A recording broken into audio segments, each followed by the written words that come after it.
Hay muchas historias que a todos nos ponen a pensar y nos ponen a reflexionar. Y historias que nos inspiran de pronto a compartir mensajes de personas que han hecho cosas en la vida que los llevan a marcar historia.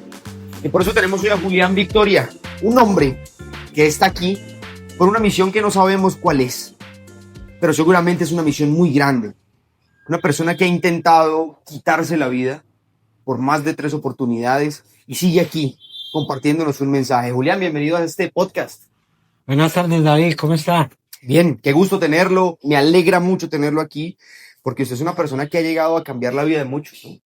Sí, en el momento hemos hecho algunas cosas en prevención al suicidio. Estoy en un proyecto en este momento, precisamente sobre eso, basados pues en mi experiencia personal y, y también porque algunos amigos también se han suicidado. Tengo varios amigos que han tomado esta decisión. Eh, yo más que una decisión creería que puede ser un impulso basado en ciertas acciones o consecuencias de actos que hayan venido consecuentemente en días anteriores, digamos, a de pronto un evento de eso, que creería yo que es lo que ha sucedido conmigo. No sé de pronto en las demás personas que lo han hecho y lo han podido concretar, creería yo que también han pasado por algo muy similar.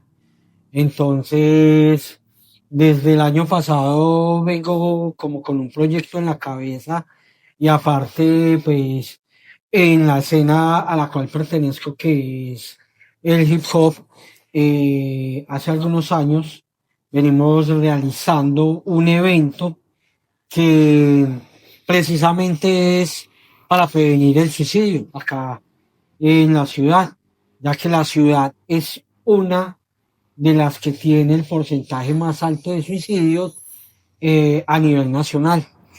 La gente dice hablar de tristeza, hablar de depresión, ¿cómo lo hacen si no lo han vivido? Hay gente que se atreve a decir, no, póngase feliz y cree que con eso ya la gente que tiene depresión se va a poner feliz. Hablar de suicidio, gente que no lo ha vivido, usted lo ha vivido en carne propia y no han sido intentos pequeños, ¿no? Han sido experiencias fuertes. Sí, de hecho, el primer intento fue un disparo en la cabeza. Con un arma de fuego me la introduje dentro de la boca y me disparé. De hecho, por eso mi habla no, mi habla o mi voz no es perfecta. Pero ese disparo no le comprometió nada, solamente el habla. Sí, también daño algunos nervios, los cuales me generan un dolor crónico en la parte izquierda del cuerpo, un dolor de cabeza que no es asociado con la migraña porque es más fuerte y es un dolor crónico que ya no tiene cura. Pero venga, Julián, ¿qué pasa por su cabeza en el momento en que usted toma la decisión de agarrar una pistola y pegarse un tiro? Pues, la cuestión es que en ciertas ocasiones se habla de que siempre tiene que haber un detonante. No sé qué, qué tipo de detonante o cómo debe ser, porque en el momento en que yo me pego el disparo, yo ni siquiera lo había pensado. ¿Usted era consciente en ese momento?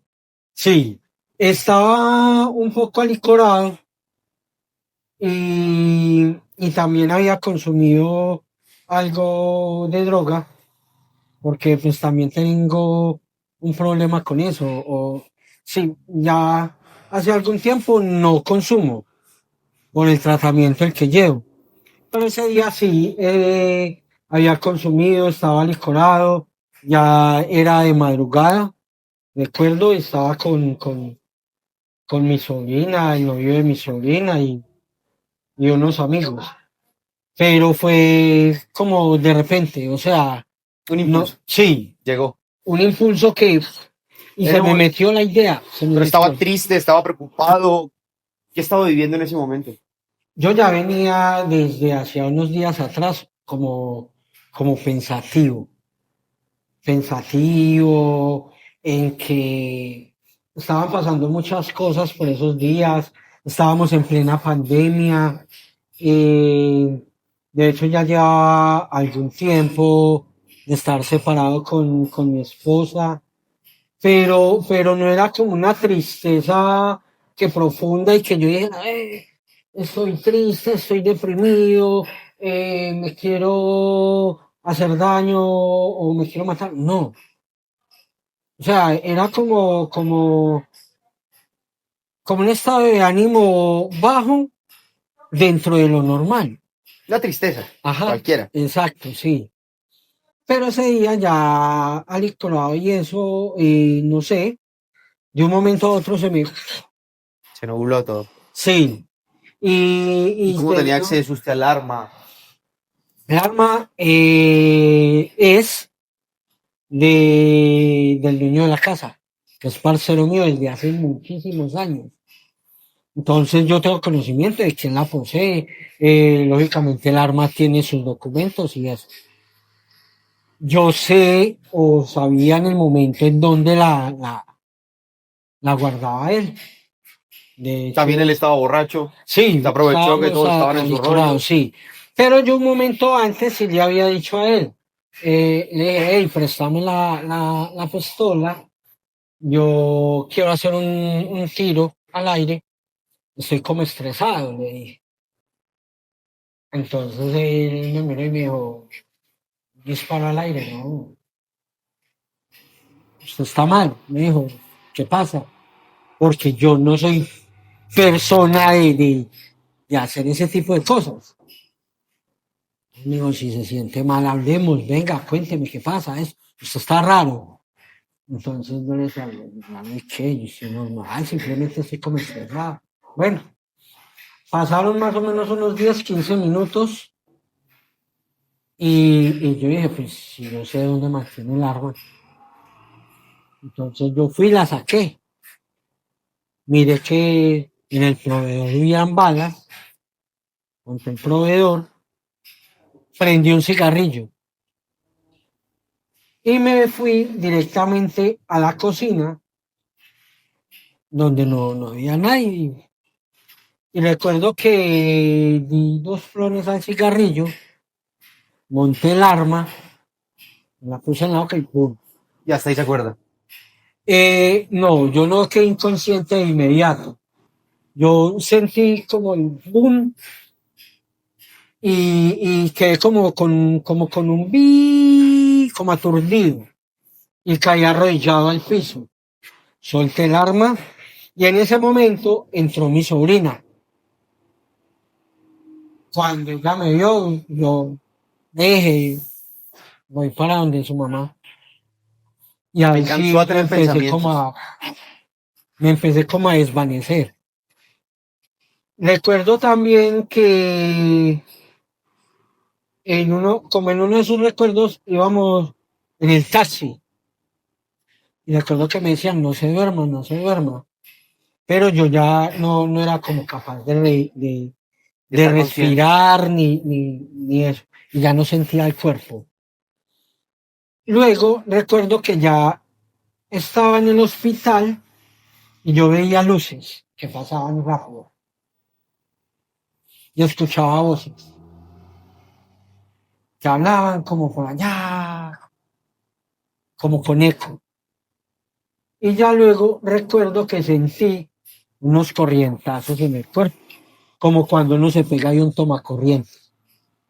Hasta ahí, Pero le cuentan si lo iban a reanimar o algo. sí, O sí, los corrientazos eran de de eso, creo que eso se llama una desfibrilación. exacto, eso está en la historia clínica y eso. Esa fue una de las experiencias. Pero hay otra también muy fuerte que usted nos contó y es lanzarse desde 10 pisos de altura, ¿no?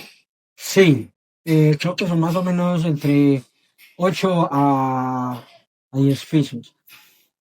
¿Qué De hecho, piensa uno cuando está a punto de lanzarse? Dicen, la gente dice muy cobarde o muy valiente. ¿Qué se necesita, cobardía o valentía para usted lanzarse desde ahí? yo creía que eso no, yo creería que no es de cobardía o de valentía, porque de hecho yo sufro de vértigo. Yo le tengo miedo a las alturas, pero en ese momento el miedo a las alturas se fue. Y la cabeza o el pensamiento solo me decía, tienes que concretar lo que está inconcluso. Esa fue después del disparo, Ajá, fue más o en menos, sano juicio. no, también estaba alicorado y un poco drogado. De hecho, eso todavía no me había recuperado bien del disparo. Eso fue más o menos a los 8 meses.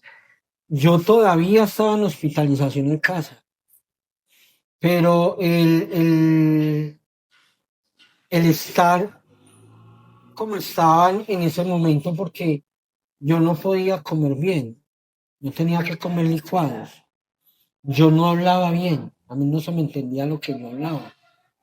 El orificio del paladar era mucho más grande de como lo tengo ahora. Eh, y yo solamente pensar en que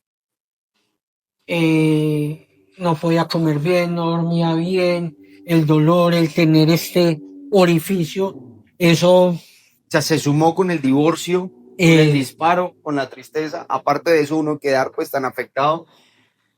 Pues sí, uno lo piensa, ¿no? Pero en el momento de estar usted parado 10 pisos, ¿usted cómo toma ese momento? ¿Usted no se arrepiente, no dice, no, mejor no? es que es algo que es inconsciente. Cuando uno está en ese momento, yo diría que está en un trance. Uno no está como una persona coherente. Uno simplemente está enfocado en lo que va a hacer. Y ya, uno no piensa en más nada. Uno no piensa que la familia, que los hijos, que va a pasar si no logro suicidarme, no. No pasó por Eh, su mente, su hija. no, para nada, porque como te digo, uno entra como en un trance donde uno deja de ser una persona.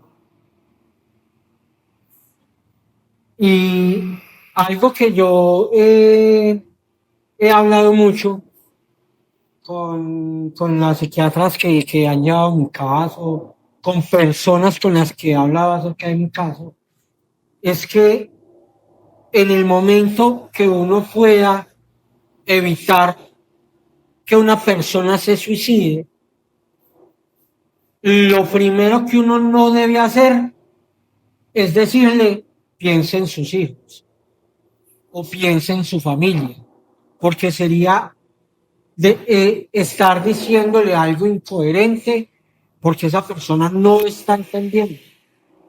En ese momento esa persona no está siendo coherente. Está cegada. Exacto, está en un trance donde solamente tiene, digámoslo de alguna manera, un objetivo. O por lo menos eso ha sucedido conmigo. Y creería yo que ha pasado con muchas personas más que de pronto lo han logrado. De pronto también tengo conocimiento de personas que de pronto se hayan también salvado de un intento importante, pero que han quedado mal. Eh, yo en este momento agradezco mucho que yo aparentemente estoy bien. Es que la primera vez que lo vi, que usted me contó su historia, yo no creía que usted hubiera hecho lo que ha hecho. O sea, usted se ve como una persona normal, no se ve con ninguna discapacidad.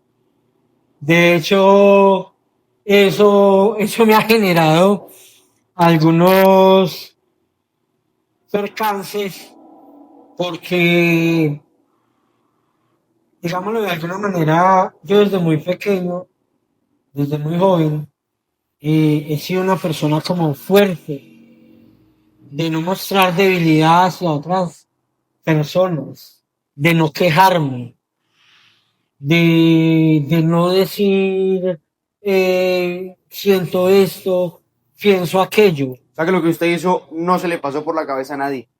Nadie se lo No, esperaba. no.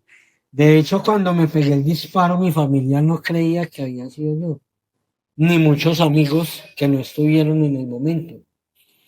Y hablaron con la fiscalía y el 7I que debían investigar, que ¿Qué había pasado? porque yo no pude haberme pegado el disparo. Hubo una investigación, claro, y el amigo mío, el parcero, presentó los documentos del arma, y todo eso, pero lógicamente como yo estuve en coma cierto tiempo, el único, digamos, que podía como desenredar esa fiola de ese caso era yo. Y fue algo complicado y de hecho a ellos, mi familia y a muchos amigos todavía les parece increíble. ¿Y eso hace cuánto fue? Eso fue el 18 de diciembre del 2020. Es Hace reciente. 4 años 5 años, Ya va a sí, cumplir 5 años. sí, en pleno diciembre. Pero su recuperación fue muy rápida. De alguna manera sí. No sé si es un don o qué, O una pero misión que siempre, tiene. pero siempre he sanado muy fácil. Esas dos me parece a mí que son las más difíciles, ¿no? De entender a veces. Pero me enteré de otra con medicamentos. Sí, esa fue hace más o menos 2 años, creo, antes de iniciar todo este tratamiento bien como debe ser. Ya me habían medicado, medicamentos psiquiátricos, pero no me podían hospitalizar porque mi estado físico no estaba como para que me tuvieran en una clínica mental, porque no había quien tuviera esos cuidados conmigo, porque debían hacerme curaciones por la comida, porque tenía que comer licuados, tenían que estar muy pendientes de mí todo el tiempo, de que no me ahogara comiendo, de muchas cosas. Entonces la clínica a la cual pertenece, digamos, mi EPS en ese momento, dijo, no podemos hospitalizarlo, sabemos que sí es necesario, que es urgente, pero no No hay nos, cómo. exacto, por mi estado de salud físico. Entonces, cierto día, pasó igual. Por la mañana empezó como el El desespero. no quiero estar así, no quiero seguir comiendo así, ya Cansado. estoy harto, cansado de esto. Y recuerdo que cogí todos los medicamentos psiquiátricos. Yo creo que eran más o menos unas 250 pastas. No me las tomé todas, no, me las fui tomando poco a poco con media de ron. 200 pastas con media de ron. O sea, si 10 hacen daño y si 10 con agua hacen daño. Sí, pero ¿cómo te parece que no sé qué es lo que pasa cuando, digámoslo de alguna manera, lo intento y no lo logro? Como en medio de mi subconsciente, yo salí de la casa, tomé un taxi y resulté en la clínica. Después de tomarse las pastas. Sí, O sea, fue consciente. Tomó 200 pastas con ron, fue consciente y se fue para la clínica. pues no sé qué tan consciente, porque no recuerdo cuando llegué a la clínica. Pero sí, luego me dijeron en la clínica, porque yo llegué fue a la clínica mental. Y allá me dicen que cuando yo llegué, claro, vieron que yo estaba mal, estaba como en una crisis. Y ellos me dicen que cuando yo llegué a urgencias de allá de la clínica mental, me, me desplomé. Ya luego me dijeron, tú llegaste con principios de derrame cerebral y preinfartado. Nos parece increíble que hubiéramos logrado estabilizar y verte ahora como estás.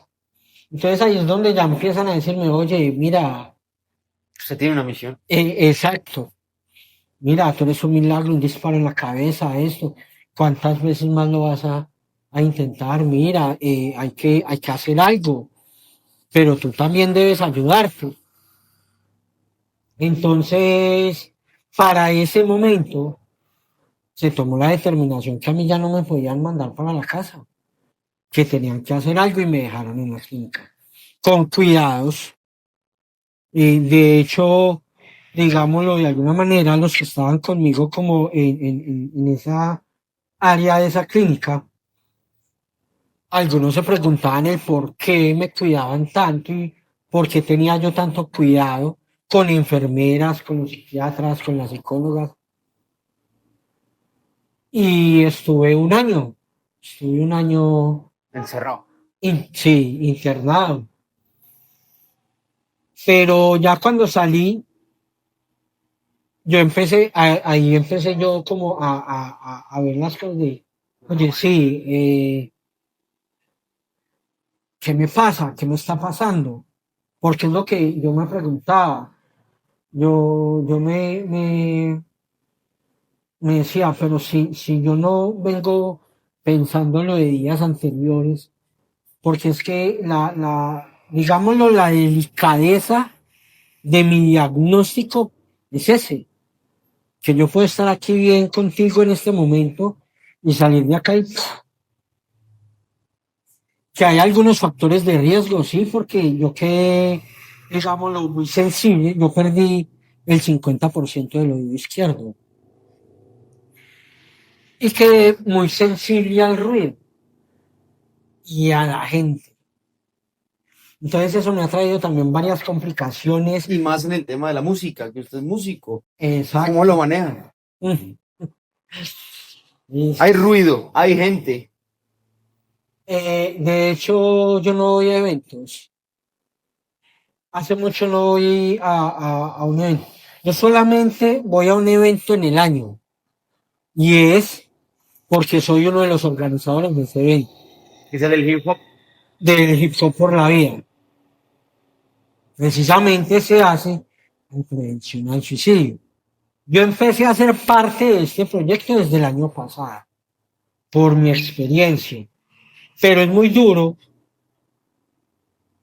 y eso me ocasiona a veces, digámoslo, recaídas con la depresión, porque es muy duro no poder ir a eventos donde hay mucha gente, cuando es algo que me gusta, que me apasiona, que amo, porque desde que tengo uso de razón soy rapero y ha sido muy teso, ha sido muy teso. Esa es su forma de vida, así se gana la vida. No, no, no, no. No, yo trabajo en una empresa. De hecho, yo trabajo en un call center. Y Lleno de eso, gente sí, exacto, y ruido. y ruido. Y eso me descompensa totalmente. Aparte, yo escucho voces todo el tiempo, como susurros. O sea, tú y yo estamos acá y sabemos que hay gente afuera hablando, igualito, así, pero todo el tiempo. Así yo esté en una habitación ¿Pero solo, esas voces le dicen algo? no entiendo qué dicen. Sé que son voces. Y el pensamiento de suicidio, ese sí es constante todo el tiempo. Ese pensamiento está ¿Cómo acá. lo combate? Uy, eso sí que es complicado y duro. Porque yo trato de distraer la mente con, con, con otras cosas, pero a veces es contraproducente porque me excedo. Entonces ya empieza tanto lo mental como lo físico, y ahí es donde a veces tengo recaídas fuertes.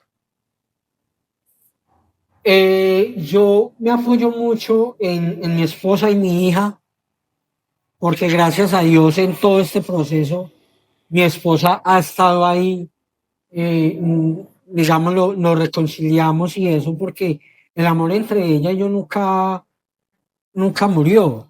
La separación de ella y yo fue por otros motivos.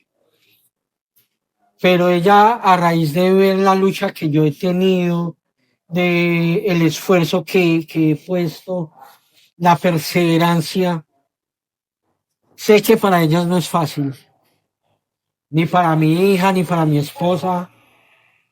Mi hija, que es la que me acompaña permanentemente, que de pronto mi familia, mi mamá, mis hermanos, mis sobrinas, que de pronto permanecen como con ese miedo y yo también permanezco como con el miedo de que en algún momento ese pensamiento logre ganarme, porque ese pensamiento empieza a decirme, oye, tienes algo inconcluso, tienes algo que terminar. Pero también en lo que yo he estudiado acerca de mi diagnóstico, aparte pues de la ayuda de los psiquiatras y eso, yo me he interesado en mi enfermedad tratando de entenderla para poder empezar como a saberla llevar.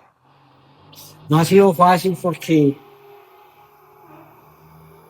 pelear con esto todos los días es eso, créeme que es muy teso, David. ¿Qué le hubiera gustado o qué le faltó tener en esos momentos antes de estos intentos? El apoyo de un familiar, de un amigo. ¿Qué cree usted que en ese momento le faltó para que no llegara a ninguno de estos episodios?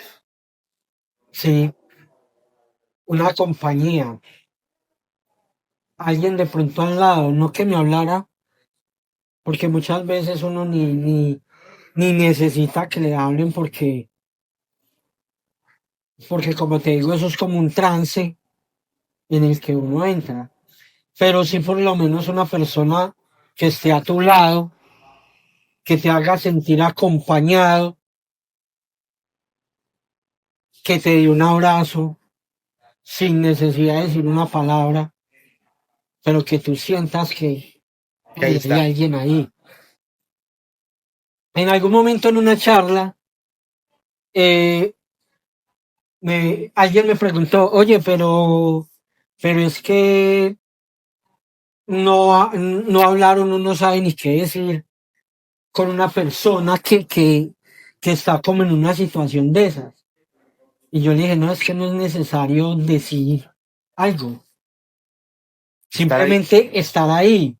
Y de hecho va a llegar un momento en el que en medio del trance en el que yo esté, voy a mirar a esa persona, yo, hey, pero, y no me ha dicho nada, y digámoslo de alguna manera, y me disculparán de pronto la palabra, yo voy a decir, pero esto tan huevo, no, tan marica al lado mío y sin decir nada ni nada, y ya me va a causar, digamos, algo de gracia, me va a dispersar la mente de ese trance en el que estoy pasando. Porque va a llegar el momento en que yo le digo, oiga, ¿qué piensa, huevón? ¿Qué pasa esto? ¿Sí ves? No siempre se necesita que la persona le hable a uno, porque muchas veces le van a decir a uno, digámoslo de alguna manera, las palabras cliché. Ujú. Tú No tienes esté triste. No familia, esté triste. no esté triste, no piense así, no piense así, que es una de las palabras que más, digámoslo, a mí me da rabia. Yo, pero ¿cómo así que no piense así? Sí, es que esto Nadie está en no, sus zapatos. exacto. Y no es porque sea un deporte o por llamar la atención, como muchas veces también suelen decir. Yo diría que a esto hay que prestarle atención. Ese mensaje para las personas, usted que lo ha vivido, que tiene que decirle allá a alguien que nos vea y que usted seguramente le va a cambiar la vida, ¿qué le diría antes de hacer cualquier barbaridad? Pues yo lo que pienso es que cuando uno está en una situación así, o por lo menos a mí, eso no me ha dado tiempo de nada. Pero si yo sé que vengo pasando por unas situaciones o acciones que me están generando un desequilibrio mental, infórmeselo a alguien. No te ayuda, Busque por ayuda. pequeño que sea. Exacto, sí. Dejemos de pensar de que una clínica mental es para locos. Aunque las clínicas mentales, pienso yo que deben actualizarse. Se deben hacer varias, digamos, reformas, porque habemos pacientes, hablo, por ejemplo, en mi caso, donde una hospitalización de la manera como la llevan a mí no me ayuda, porque yo lo que busco es tener una calma para estabilizar mi mente y mi cuerpo. Y en una clínica mental, lastimosamente, uno no tiene esa calma. Muy pocas veces está uno, digamos, en el área o en una zona donde lo pueda tener.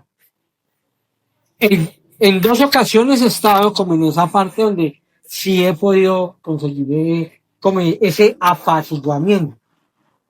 Entonces, eso es lo que pasa, que mucha gente puede saber de que está teniendo, digamos, una crisis mental, pensamientos no normales dentro de su persona, pero le da miedo manifestarlo porque lo van a llevar a una clínica donde todo el mundo, la mayoría de gente, dice que es para locos. Entonces, es algo que debemos empezar a manifestar, a cambiar y a educar a la gente en esta cuestión. Julián, usted es la persona más valiente que yo he conocido hasta hoy. Espero que pueda cambiar la vida de muchas personas en lo que viene. Usted tiene una misión grandísima. Cúmplala, por favor, porque muchas personas necesitan de usted. Personas que están en este momento pensando hacer tal vez algo que usted hizo ya y que tiene la experiencia de decirles, hey, paren, no lo hagan. Siempre hay una ayuda, siempre hay un amigo. Gracias por compartir esta historia con nosotros. ¿Cómo lo seguimos en sus redes? Y en las del grupo. En Facebook, como Julián Andrés Victoria, así aparezco con mi nombre. En Instagram, como Julián Victoria 9. Y en TikTok también como Julián Victoria. En todas las redes aparezco. Ahí le pueden escribir. Sí, me pueden escribir, me pueden seguir. No soy, digámoslo, buscar como dinero con redes o influenciar. No, lo que yo busco y el proyecto que tengo ahora es empezar a concientizar la gente en salud mental para hacer algo por la ciudad. Es un proyecto que va a largo plazo, pero ya estamos dando los pinitos. Y a las personas que de pronto lo están pensando, que lo piensan, que ya tienen un diagnóstico, yo no les digo que es fácil, porque esto no es fácil, pero lo podemos hacer. Podemos empezar a entender nuestra enfermedad y a aprender cómo a saberla llevar. Y eso es lo que yo quiero. Enseñarle a las personas que lo podemos hacer, transmitirles esto, que las clínicas me escuchen, me digan, oye, ven, mira, qué ideas tienes, qué podemos cambiar, cómo nos puedes ayudar, para nosotros también ayudar. Queremos ayudarte a hacer esto. Esa es como mi meta. Y digámoslo de alguna manera, lo que tú me dices y lo que muchos médicos y psiquiatras me han dicho, tú tienes un objetivo en la vida, tú tienes una tarea. Creo yo que ya empecé a creer en mí, que es lo más importante. para eso, creer en sí mismo. Ya creo en mí, creo en que lo puedo hacer y creería yo que en este momento, como ese objetivo es el que me está llevando a, a donde estoy ahora, que hace 18 meses no tengo un intento o una recaída en el alcohol o las drogas, nada, he estado, sí he tenido recaídas normales que conllevan pues la depresión y la ansiedad, pero el resto todo, Controlado. exacto. Ya saben, ¿no? Si necesitan alguien con quien hablar, aquí está Julián, que tiene toda la experiencia y le puede decir a usted, hey, alto, hay ayuda, se pueden hacer cosas. Julián, gracias por compartir su historia, por compartir este momento. Mano, mi admiración. David, muchas gracias a Usted es usted. el hombre más berraco que yo conozco. Cambió muchas vidas, seguramente así va a ser. Y a ustedes, muchísimas gracias por acompañarnos hasta aquí. Nos vemos en un próximo capítulo del PapuCast. Chao. Muchas gracias, weón, de verdad, por aceptar la invitación, por abrir su corazón y su alma y contarnos esto, hermano, y no para adelante. No, y es que la idea es lo que yo le digo, Tú no tienes cambiar que muchas cambiar. cosas, Esa es su misión, güey. cambiar muchas cosas de la salud mental. Es que otro marica, con una de las que usted ha hecho se va. Es Con que una. Usted tiene la misión de cambiar vidas. ¿Sí?